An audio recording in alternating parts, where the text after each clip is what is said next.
नमस्कार, मैं Rajesh Kumar Sharma YouTube channel edu दर्पण में आपका स्वागत करता हूं।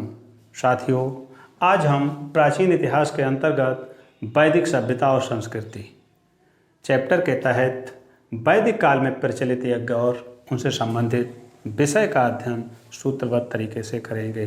साथियों, वैदिक काल में यज्ञों का बहुत ही महत्व था और ये विभिन्न मौक़ों पर किए जाते थे और जैसे मौके होते थे उसी प्रकार से अलग अलग यज्ञ हैं। जैसे राज्याभिषेक के लिए अलग है, शक्ति के लिए अलग है, इसी प्रकार जिन भी उपलक्ष्य में किए जाते थे उनके लिए अलग अलग यज्ञ हैं और उनका सामाजिक और धार्मिक बहुत ही ज़्यादा महत्व था। तो देखिए साथियों, आज हम वैदिक काल में प्रचलित यज्ञ और उनसे संबंधित विषय का अध्ययन दो सूत्रों के माध्यम से करेंगे। एक सूत्र है यज्ञ के लिए, एक है विषय के लिए। तो देखिए साथियों, यहाँ पे हमने सूत्र लिखा यज्ञ के लिए ए और विषय के लिए। तो देखिए यज्ञ के लिए सूत्र है रावा, RAVA रावा, और विषय के लिए सूत्र है RS बड़े सा के उच्चारण के लिए RA रसरा। तो रावा रसरा ये दो शब्द आपको याद रखने हैं और वैदिक काल में प्रचलित यज्ञ और संबंधित विषय अपने आप स्पष्ट हो जाएगा। तो देखिए साथियों, हमने यहाँ पे यज्ञ के लिए लिखा RAVA रावा। अब इसको फुल फॉर्म कर लेते हैं। तो R से राजस्व यज्ञ, A से अश्वमेध यज्ञ, B से वाजपेय यज्ञ और A से अग्निष्टोम यज्ञ।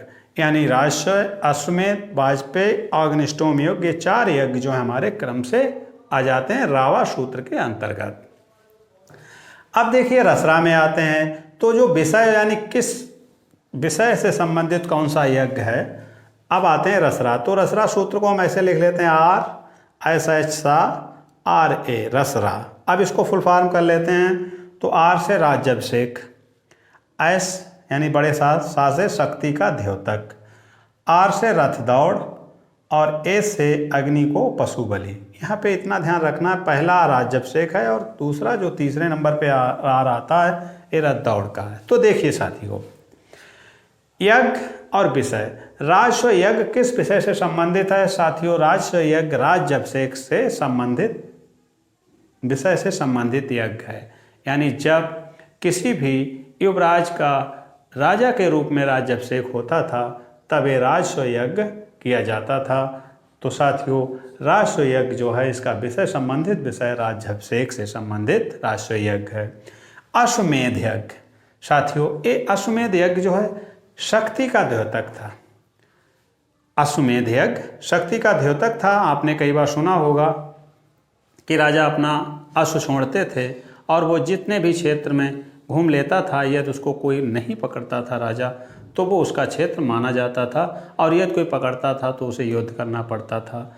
ऐसे राम की कथा में भी आता है कि राम द्वारा छोड़ा गया अश्व उनके बेटे लव और कुश ने ही पकड़ा था। तो साथियों, ये अश्वमेध यज्ञ जो है शक्ति का द्योतक था। यानी उस समय जो है जितने जो ज़्यादा अश्वमेध यज्ञ करता था वो उतनी ही ज़्यादा शक्तिशाली राजा माना जाता था।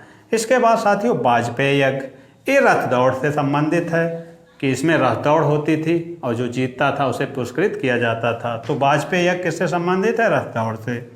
अग्निष्टोम यज्ञ, ये साथियों पूजा पाठ से संबंधित यज्ञ है, कर्म कांड से संबंधित यज्ञ है। इस यज्ञ को करने के बाद या इस यज्ञ को करने के लिए अग्नि को पशु बलि दी जाती थी। यानी बहुत बड़ा एक हवन बनाया, फिर उसमें जो है अग्नि को पशु बलि दी जाती थी अग्निष्टोम यज्ञ में देवताओं को प्रसन्न करने के लिए।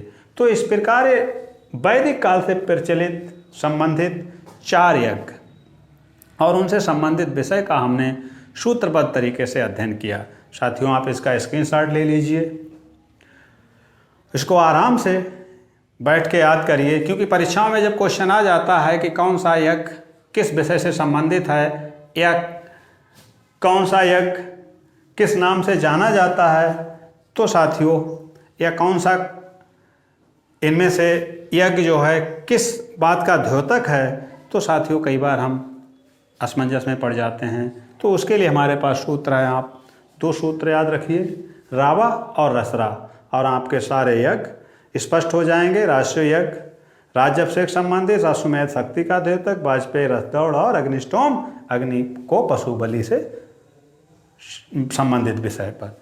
तो ठीक है साथियों, इसी के साथ नमस्कार, अगले वीडियो में फिर मिलते हैं।